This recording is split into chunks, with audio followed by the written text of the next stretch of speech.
സുധീറും ഭാവനയും പാവപ്പെട്ട കൃഷിക്കാരാണ്. അവരുടെ പാടത്ത് നെല്ല് കൊയ്ത്ത് ഇപ്പോൾ നടത്തിയതേ ഉള്ളൂ. പക്ഷെ ആ ഗ്രാമത്തിലുള്ള വ്യാപാരി വളരെ പിശുക്കനാണ്. അവൻ കൃഷിക്കാരുടെ കയ്യിൽ നിന്നും അരി വളരെ കുറഞ്ഞ വിലയ്ക്കാണ് വാങ്ങുന്നത്. എടാ സുധീർ, നിന്റെ വയലിൽ വളഞ്ഞ ഈ അരിയൊക്കെ വളരെ സാധാരണയായിട്ടുണ്ടല്ലോ. നിനക്ക് മറ്റുള്ളവരെ പോലെ ബാസ്മതി പിന്നെ വില ഉയർന്ന അരിയൊക്കെ വെക്കാലോ. എന്താ ചെയ്യാത്ത? നിങ്ങൾക്ക് തന്നെ നന്നായിട്ട് അറിയാലോ, വില ഉയരുന്ന അരിക്കൊക്കെ വില ഉയരുന്ന ഉറയൊക്കെ ഇടണം. എനിക്ക് കിട്ടുന്ന കാശ് വെച്ചിട്ട് ഞാൻ വീട് നോക്കണോ, ഇല്ലെങ്കിൽ വില ഉയരുന്ന നെല്ലോ ഇല്ലേ ഉറം ഞാൻ നോക്കണോ? ആ, അതും ശരിയാണ്. നിന്റെ ഈ അരിക്ക് എനിക്ക് വെറും ഒരു 10 റുപ്യ തരാൻ പറ്റുള്ളൂ. ശരി മുതലാളി, എത്ര തരാൻ പറ്റുമോ അത്ര തന്നോളൂ. വ്യാപാരിയുടെ ജോലിക്കാർ അരി തൂക്കി നോക്കി. മുതലാളി 30 ക്വിന്റലുണ്ട്. 30 ക്വിന്റൽ വെച്ചാൽ 3000 കിലോ. ഒരു കിലോന് നമ്മൾ 10 റുപ്യ വെച്ചാൽ ഇവർക്ക് 30,000 റുപ്യ കൊടുക്കാനുണ്ട്. ആ, ഇതാ പിടിച്ചോ. ഈ 30,000 രൂപ സുധീറിന്റെ ഒരു വർഷത്തെ വരുമാനമാണ്. ഈ കാശ് വെച്ച് വേണം ഇനി ഒരു വർഷം കഴിച്ചുകൂട്ടാൻ. ശ്രുതി താൻ കൃഷി ചെയ്തതിൽ നിന്നും വീട്ടിലേക്ക് ആവശ്യമായ അരി എടുത്തു വെച്ചു. അത് കാരണം വർഷം മുഴുവൻ അരിക്ക് അവനൊരു കുറവുമില്ല. ഇതാ ഭാവന, ഇത് വെച്ചിട്ട് നീ പരിപ്പ് മൂട്ട വാങ്ങിട്ട് വരൂ. കുറച്ച് മല്ലിക സാമാനം വാങ്ങിച്ചോളൂ. ഈ വർഷം നമ്മൾ വീട് പുതുപ്പിക്കുന്ന പണി ചെയ്യാൻ പറ്റുമോ? ആ, ചെയ്യാം. പക്ഷേ 30,000 റുപ്യ കിട്ടിയുള്ളൂ. ശരി, എത്രയും പെട്ടെന്ന് വീട് ശരിയാക്കാനുള്ള ജോലി നോക്കൂ. ആ, ശരി ശരി. സുധീർ അദ്ദേഹത്തിന്റെ വീട് പുതുക്കി പണിയാനുള്ള ജോലി തുടങ്ങി. സുധീർ ചേട്ടാ, ഈ 8,000 റുപ്യ വെച്ചിട്ട് നിങ്ങളുടെ വീടിന്റെ മൊത്ത പണി നടത്താൻ പറ്റുമോ? എനിക്ക് സംശയം തന്നെയാണ്. ഞാൻ പറയുന്നത് മനസ്സിലാവുന്നുണ്ടോ? അപ്പോ എത്ര ചെലവാവുക? ആ, ഏകദേശം ഒരു 10,000 റുപ്യ എന്തായാലും കേട്ടോ. എന്നാലേ ഈ മഴക്കാലത്തൊക്കെ നമ്മുടെ വീട് ഒരു ഉരുതിയായിട്ടുണ്ടാവുള്ളൂ. മുകളിലൊക്കെ എല്ലാം ശരിയാക്കണ്ടേ? കുറച്ച് വീടിന്റെ ഉയരവും നമ്മൾ കയറ്റാനുണ്ട്. ഇതൊക്കെ ചേർത്താൽ ഏകദേശം ഒരു 10,000 റുപ്യ ആവും ചേട്ടാ. എല്ലാം ശരിയല്ലേ? ശരി, നിങ്ങൾ ജോലി തുടങ്ങിക്കോളൂ. സുധീർ കോൺട്രാക്ടറിന് 10,000 രൂപ അഡ്വാൻസ് നൽകി. പിന്നെ അദ്ദേഹത്തിന്റെ വീട്ടുജോലി തുടങ്ങി. കുറച്ച് ദിവസത്തിനകം തന്നെ അവരുടെ വീട് പുതുക്കി പണിഞ്ഞു. വീട് നമ്മൾ ശരിയാക്കി. ഇനി ഒരു വർഷത്തിന് നമ്മളുടെ കയ്യിൽ 20,000 റുപ്യേ ഉള്ളൂ ചെലവിന്. എന്താ ചെയ്യാ? നിങ്ങൾ വിഷമിക്കേണ്ട, നമുക്ക് കുറച്ച് വില കുറഞ്ഞ സാധനങ്ങൾ വാങ്ങിവെക്കാം. പിന്നെ എന്തെങ്കിലും ചെയ്ത് ഈ വർഷത്തെ ജീവിതം കഴിച്ചുകൂട്ടാം. അതേ അച്ഛാ, കുറഞ്ഞത് ഈ വർഷത്തെ മഴക്കാലത്ത് നമ്മുടെ വീട്ടിൽ ഒരു പ്രശ്നവും ഇല്ലാതിരിക്കും, അല്ലേ അച്ഛാ? ശരി. ഭാവന വീട്ടിലേക്കുള്ള സാധനങ്ങൾ വാങ്ങിക്കുമ്പോൾ വളരെ ശ്രദ്ധയോടുകൂടി വാങ്ങി.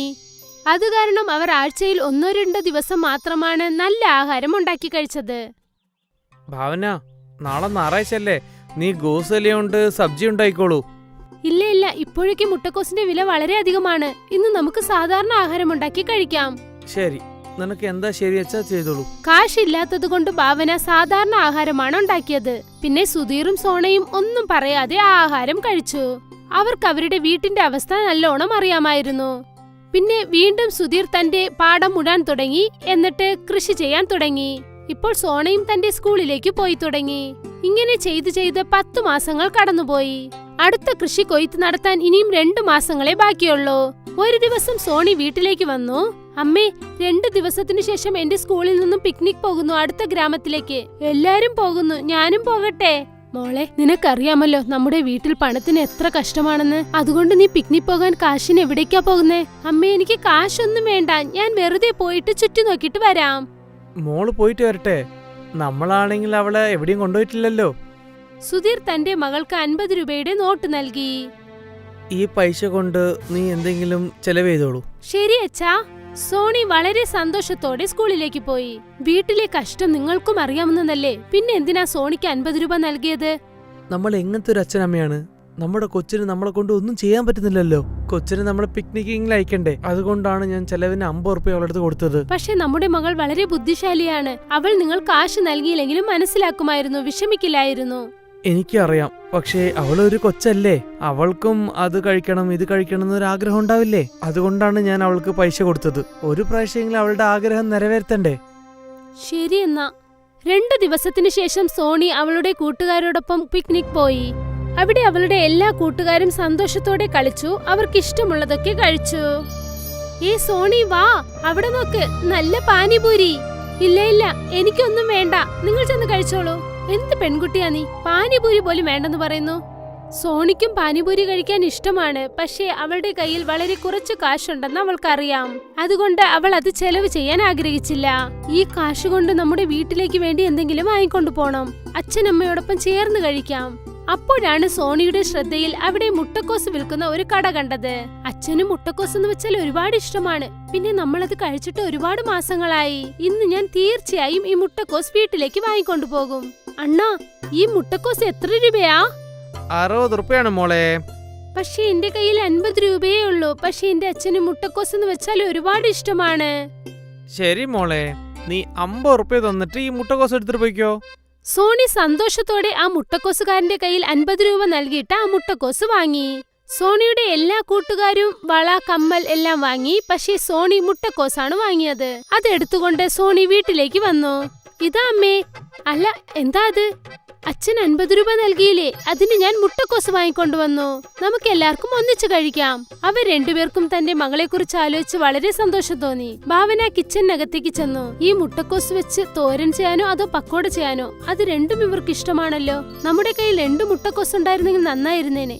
ഭാവന ഇത് പറഞ്ഞതും അവളുടെ മുൻപിൽ ഇനിയൊരു മുട്ടക്കോസും കൂടി വന്നു. ഭാവന അതിശയിച്ചു പോയി. ഇതെന്തു മന്ത്രമാണ്? ചേട്ടാ, സോണി! രണ്ടുപേരും അകത്തേക്ക് വന്നു. 2 മുട്ടക്കോസ് കണ്ട ആശ്ചര്യത്തിലായി. അമ്മേ, വീണ്ടും ഒരു വട്ടം ശ്രമിച്ചു നോക്കൂ. ഒരുപക്ഷെ നമ്മുടെ കയ്യിൽ 10 മുട്ടക്കോസ് ഉണ്ടായിരുന്നെങ്കിൽ. അപ്പോൾ ഉടനെ അവിടേക്ക് 10 മുട്ടക്കോസ് വന്നു. ഇതൊരു മായ മുട്ടക്കോസ് ആണല്ലോ. ഇതിന്റെ അടുത്ത് എത്ര മുട്ടക്കോസ് ചോദിച്ചാലും അത് തിരിച്ചു തരും തോന്നുന്നു. നമ്മുടെ നല്ല നേരമാണെന്ന് തോന്നുന്നു. ഒരു പക്ഷേ എന്റെ വീട് മുഴുവനും മുട്ടക്കോസ് നിറഞ്ഞിട്ടുണ്ടെങ്കിൽ. കുറച്ചു സമയത്തിനകം വീട് മൊത്തം മുട്ടക്കോസ് കൊണ്ട് നിറഞ്ഞു. സുധീറും ഭാവനയും ആ മുട്ടക്കോസ് വിറ്റ് കാശുണ്ടാക്കാൻ തുടങ്ങി. അവരുടെ കഷ്ടത്തിന് അങ്ങനെ ഒരു അവസാനം വന്നു. സോണിയുടെ മാന്ത്രിക മുട്ടക്കോസ് അവരുടെ ജീവിതം തന്നെ മാറ്റിമറിച്ചു. ആ മാന്ത്രിക മുട്ടക്കോസ് കാരണം സുധീറിന്റെ കുടുംബത്തിൽ പിന്നെ ഒരിക്കലും പണക്കഷ്ടം വന്നിട്ടേയില്ല. രത്നപുരം ഗ്രാമത്തിലെ 3 സുഹൃത്തുക്കളായിരുന്നു രമേശ്, സുരേഷ്, മുകേഷ്. ഇവർ പട്ടണത്തിലേക്ക് പോയി ജോലി ചെയ്ത് സമ്പാദിക്കാൻ തീരുമാനിച്ചു. അവർ 3 പേരും കുട്ടിക്കാലം മുതലേ തന്നെ വളരെ നല്ല കൂട്ടുകാരായിരുന്നു. അതുകൊണ്ട് തന്നെ 3 പേർക്കും തമ്മിൽ നല്ല സ്നേഹവുമായിരുന്നു. അവരുടെ ഗ്രാമത്തിൽ അവർക്ക് ഒരു ജോലിയും കിട്ടിയില്ല. അങ്ങനെ അവർ പട്ടണത്തിലേക്ക് പുറപ്പെട്ടു. 4 ദിവസമായുള്ള ഈ മഴ കാരണം ഒരുപാട് കഷ്ടനഷ്ടങ്ങൾ ഉണ്ടായിട്ടുണ്ട്. എന്റെ കയ്യിൽ ഉണ്ടായിരുന്ന കാശാണെങ്കിൽ മുഴുവൻ തീർന്നും പോയി. പട്ടണത്തിൽ ചെന്ന് എന്തെങ്കിലും ജോലി കിട്ടിയാലേ ഇനി കാര്യങ്ങൾ നടക്കൂ. അതേടോ, എന്റെ കാര്യവും അങ്ങനെ തന്നെയാ. ആ മഴ കാരണം ഞങ്ങളുടെ വിളവെല്ലാം നശിച്ചുപോയി. വീട്ടിൽ കഴിക്കാൻ ഒരു മണി അരി പോലുമില്ല. മഴയിൽ എന്റെ വീട് പകുതി നശിച്ചുപോയി. പട്ടണത്തിൽ ചെന്ന് കുറച്ച് കാശൊക്കെ സമ്പാദിച്ചു കൊണ്ടുവന്ന് വീടൊക്കെ ശരിയാക്കുമെന്ന് പ്രതീക്ഷിച്ചിരിക്കുക എന്റെ അച്ഛനും അമ്മയും. അവർ 3 പേരും നടന്നു നടന്ന് ഒരു നദീതീരത്തേക്ക് എത്തി. ആ നദിക്ക് കുറുകെ ഒരു പാലമുണ്ടായിരുന്നു. എന്നാൽ മഴ കാരണം ആ പാലം തകർന്നു പോയിരുന്നു. അയ്യോ, ഈ പാലം തകർന്നിരിക്കുകയാണല്ലോ. പട്ടണം നദിയുടെ അങ്ങേക്കരയിലല്ലേ. എങ്ങനെ നമ്മൾ നദി കടക്കും? ആ, ഇവിടെ എങ്ങും ഒരു വഞ്ചി പോലും കാണുന്നില്ലല്ലോ. നമുക്കാണെങ്കിൽ പട്ടണത്തിൽ പോയല്ലേ പറ്റൂ. ഇനി നമ്മൾ എന്ത് ചെയ്യും? ഇനി നീന്തി കടക്കേണ്ടി വരുമോ? എനിക്ക് മറ്റൊരു വഴിയും കാണുന്നില്ല. എനിക്ക് തോന്നുന്നു നീന്തി തന്നെ മുറിച്ച് കടക്കേണ്ടി വരുമെന്ന്. പക്ഷെ മഴ കാരണം നദിയിൽ ധാരാളം വെള്ളമുണ്ടല്ലോ. അതുകൊണ്ട് വളരെ സൂക്ഷിച്ചു വേണം നദി കടക്കാൻ. രമേശും സുരേഷും മുകേഷും അങ്ങനെ നദിയിലേക്ക് ചാടി. എന്നാൽ നദിയിൽ വെള്ളം വളരെ കൂടുതലായിരുന്നു. അതുകൊണ്ട് തന്നെ അവർ ജീവൻ മരണ പോരാട്ടം നടത്തി വളരെ ബുദ്ധിമുട്ടിയാണ് മറുകരയിലേക്ക് എത്തിച്ചേർന്നത്. അവിടെ എത്തിയപ്പോഴാണ് സുരേഷിന്റെ കയ്യിൽ ഒരു വിളക്കുള്ളതായിട്ട് എല്ലാവരും കണ്ടത്. അതെന്താണെന്നറിയാൻ അവർക്ക് ആകാംക്ഷയായി. സുരേഷേ, നിന്റെ കയ്യിലെന്താ? ഇത് നദിയിൽ നിന്ന് കിട്ടിയതാണോ? അതേടോ, നീന്തിക്കൊണ്ടിരുന്നപ്പോ ഇത് ദേഹത്ത് വന്ന് തട്ടി. അപ്പൊ ഞാനിത് എടുത്തുകൊണ്ട് വന്നു. ഇത് കണ്ടിട്ട് പിത്തളയാണെന്ന് തോന്നുന്നു. ഇത് വിറ്റിട്ട് കിട്ടുന്ന കാശ് വാങ്ങിച്ചാലോ? ഇത് അലാവുദ്ദീന്റെ വിളക്ക് പോലെ ഉണ്ടല്ലോ. സുരേഷേ, ഒന്ന് ഉരച്ചു നോക്കിയേ. ചിലപ്പോ വല്ല ജിന്നും പുറത്തു വന്നാലോ? സുരേഷ് ആ വിളക്കിൽ കൈ കൊണ്ടൊന്ന് ഉരച്ചു നോക്കി. അപ്പോൾ ആ വിളക്കിൽ നിന്നും ശരിക്കും ഒരു ജിന്ന് പുറത്തേക്ക് വന്നു. ആ ജിന്നിനെ കണ്ടയുടനെ അവർ 3 പേരും ശ്വാസം പോലും കഴിക്കാനാകാതെ അനങ്ങാതെ നിന്നുപോയി. ആരാണോ എന്നെ പുറത്തിറക്കിയത് അവന് നല്ലത് തന്നെ കൈവരും. ഇത്രയും നാൾ നദിയിൽ കിടന്ന് ഞാൻ തണുത്തു മരവിച്ചിരിക്കുകയായിരുന്നു. എനിക്ക് പുറത്തിറങ്ങാൻ വലിയ ആഗ്രഹമായിരുന്നു. പക്ഷേ ആരും എന്റെ സഹായത്തിന് വന്നില്ല. ആജ്ഞാപിച്ചാലും യജമാനെ, ഞാൻ എന്താണ് ചെയ്തു തരേണ്ടത്? സുരേഷും രമേശും മുകേഷും പരസ്പരം നോക്കിക്കൊണ്ടു നിന്നു. പിന്നെ വിശ്വാസം വരാതെ അവർ 3 പേരും ജിന്നിനെയും നോക്കി. അല്ല, നിങ്ങൾ ഇങ്ങനെ നോക്കിക്കൊണ്ട് മാത്രം നിൽക്കുകയാണോ? ഒന്നും പറയാനില്ലേ? ആജ്ഞാപിക്കൂ. എന്താഗ്രഹവും നിങ്ങൾക്ക് ഞാൻ നടത്തിത്തരാം. നീ ഞങ്ങൾക്ക് വേണ്ടി എന്തൊക്കെ ചെയ്തു തരും? നിങ്ങൾ എന്താണോ ആഗ്രഹിക്കുന്നത് അത് മുഴുവൻ. പക്ഷേ ഒരു കാര്യം, തെറ്റായതൊന്നും ഞാൻ ചെയ്യില്ല കേട്ടോ. ഞങ്ങൾ പട്ടണത്തിൽ പോയി പൈസ ഉണ്ടാക്കാൻ ആഗ്രഹിക്കുന്നു. നിനക്ക് അതിന് ഞങ്ങളെ സഹായിക്കാനാവൂ? ആ, എനിക്കത് സാധിക്കും. പണം സമ്പാദിക്കാനായി ഞാൻ നിങ്ങൾക്കായി എല്ലാ സഹായവും ചെയ്യാം. ആണോ? എങ്ങനെയാണത്? നിങ്ങൾ 3 പേരും നഗരത്തിൽ പോയി ഒരു ഹോട്ടൽ തുടങ്ങൂ. എനിക്ക് മാന്ത്രിക റൊട്ടികൾ ഉണ്ടാക്കാൻ അറിയാം. നിങ്ങളുടെ ഹോട്ടലിൽ വന്ന് ഞാൻ നിങ്ങൾക്ക് മാന്ത്രിക തന്തൂരി റൊട്ടി ഉണ്ടാക്കി തരും. നിങ്ങൾക്കത് വിൽക്കാം. പിന്നെ നോക്കിക്കോളൂ, നിങ്ങളുടെ കയ്യിൽ പണം കുമിഞ്ഞുകൂടും. പക്ഷെ നമ്മൾ എങ്ങനെയാ ഹോട്ടൽ തുറക്കുക? നമ്മുടെ കയ്യിൽ പണമൊന്നുമില്ലല്ലോ. അതിനു കടം വാങ്ങണം. ആവശ്യത്തിന് സമ്പാദിച്ചു കഴിഞ്ഞാൽ പിന്നെ നമുക്കത് തിരികെ കൊടുത്തേക്കാം. രമേശും സുരേഷും പിന്നെ മുകേഷും ജിന്നിനെയും കൂട്ടി പട്ടണത്തിലേക്ക് എത്തി. അവിടെ കടം വാങ്ങിയ പണം കൊണ്ട് ഒരു ഹോട്ടൽ തുടങ്ങി. ആ ഹോട്ടലിന്റെ പേര് ജിൻഗാന എന്നും വെച്ചു. അവിടുത്തെ പ്രത്യേകമായ ഫുഡ് തന്തൂരി റൊട്ടിയായിരുന്നു. ജിന്നുണ്ടാക്കുന്ന തന്തൂരി റൊട്ടികൾ നല്ല സ്വാദിഷ്ടമായിരുന്നു. കൂടാതെ ആളുകൾക്ക് അതെല്ലാം ഇഷ്ടമാവുകയും ചെയ്തു. കുറച്ചു ദിവസത്തിനുള്ളിൽ തന്നെ അവിടെങ്ങും ആ ഹോട്ടൽ പ്രശസ്തമായി. അവർക്ക് നല്ല വരുമാനവും കിട്ടിത്തുടങ്ങി. അങ്ങനെ അവിടെ നിന്നും തന്തൂരി റൊട്ടി കഴിക്കാനായി ആളുകളുടെ തിരക്കുണ്ടായി തുടങ്ങി. ജിൻ, നിങ്ങൾ ഞങ്ങളുടെ ജീവിതം മാറ്റിമറിച്ചു. നിങ്ങളുടെ മാന്ത്രിക തന്തൂരി റൊട്ടി ആളുകൾക്ക് ഒത്തിരി ഇഷ്ടമാണ്. നിങ്ങളുടെ റൊട്ടിയുടെ സ്വാദ് ഗംഭീരമാണ്. നിങ്ങളുടെ ഈ സഹായം ഞങ്ങൾ ഒരിക്കലും മറക്കില്ല. നിങ്ങൾക്ക് ആ തന്തൂരി റൊട്ടിയുടെ റെസിപ്പി ഞങ്ങൾക്ക് പറഞ്ഞു തരാമോ? എന്റെ യജമാനെ, ഇത് ഞങ്ങൾ ജിന്നുകളുടെ ലോകത്തെ സീക്രട്ട് റെസിപ്പിയാ. എനിക്ക് നിങ്ങളോട് ഇത് പറഞ്ഞു തരാൻ സാധിക്കില്ല. പക്ഷേ നിങ്ങൾക്ക് ആവശ്യമുള്ളപ്പോഴൊക്കെ ഞാനിത് ഉണ്ടാക്കി തന്നോളാം. അങ്ങനെ നിങ്ങളുടെ ഈ ഹോട്ടൽ എന്നും നന്നായി തന്നെ പോകുകയും ചെയ്യും. അങ്ങനെ ഹോട്ടൽ തുടങ്ങി 1 വർഷമായി. രമേശും സുരേഷും മുകേഷിന്റെയും ഹോട്ടലിന്റെ അടുത്ത് തന്നെ ഒരു ധീരജ് ഹോട്ടൽ ഉണ്ടായിരുന്നു. അതിന്റെ ഉടമയുടെ പേര് ധീരജ് എന്നായിരുന്നു. അത് വളരെ നന്നായി പ്രവർത്തിച്ചുകൊണ്ടിരുന്ന ഒരു ഹോട്ടലായിരുന്നു. എന്നാൽ രമേശും സുരേഷും മുകേഷും തന്തൂരി റൊട്ടി സ്പെഷ്യലായി ഉണ്ടാക്കി കൊടുക്കുന്ന ഹോട്ടൽ തുടങ്ങിയതിൽ പിന്നെ ധീരജിന്റെ കഷ്ടകാലമായി. അവന്റെ ഹോട്ടലിന് ഒട്ടും തിരക്കില്ലാതെയായി മാറി. ധീരജിന് അത്ഭുതമായിരുന്നു. ഇതിനും മാത്രം എന്ത് പ്രത്യേകതയാണ് ഹോട്ടൽ ജിൻഗാനയിലെ ഫുഡിനുള്ളത്? മതി, കുറെയായി. എന്റെ കച്ചവടം മുഴുവൻ പൂട്ടിക്കെട്ടേണ്ട അവസ്ഥയായല്ലോ. ഇവന്മാരുടെ ഈ സ്പെഷ്യൽ തന്തൂരി റൊട്ടിയുടെ കച്ചവടം തുടങ്ങിയ പിന്നെ എന്റെ ഹോട്ടലിന്റെ കാര്യം കഷ്ടത്തിലായി. ഇവരുടെ ഈ തന്തൂരി റൊട്ടി ഇത്ര വിറ്റ് പോകാനായി ഇവരിതിൽ എന്ത് സ്പെഷ്യൽ റെസിപ്പി ചേർത്ത ആൾക്കാർക്ക് വിറ്റുകൊണ്ടിരിക്കുന്നത്? ഇനി ഈ രഹസ്യം ഞാൻ കണ്ടെത്തിയേ മതിയാകൂ. ധീരജ് സുരേഷിന്റെയും മുകേഷിന്റെയും രമേഷിന്റെയും സീക്രട്ട് കണ്ടുപിടിക്കാൻ തീരുമാനിച്ചു. അവൻ ഒരു ദിവസം രാവിലെ തന്നെ അവരുടെ കിച്ചണിൽ കയറി ഒളിച്ചിരുന്നു. അപ്പോഴയാൾ കണ്ടു ജിന്ന് തന്റെ അത്ഭുത വിളക്കിൽ നിന്ന് പുറത്തു വരുന്നതും ജിന്ന് തന്നെ തന്തൂരി റൊട്ടി ഉണ്ടാക്കുന്നതും. ഓഹോ, ഇതാണല്ലേ ഇവരുടെ രഹസ്യം. ഇനി ഞാൻ ഇവർക്ക് കാണിച്ചു കൊടുക്കും. ആ ജിന്നിനെ ഞാൻ സ്വന്തമാക്കിയെടുക്കും. പിന്നെ അവൻ എന്റെ അടിമയാവും. അങ്ങനെ ഞാനൊരു പണക്കാരനായി മാറും. അന്ന് രാത്രിയിൽ ധീരജ് രമേഷിന്റെയും സുരേഷിന്റെയും മുകേഷിന്റെയും കടയിൽ ഒളിച്ചു കയറി.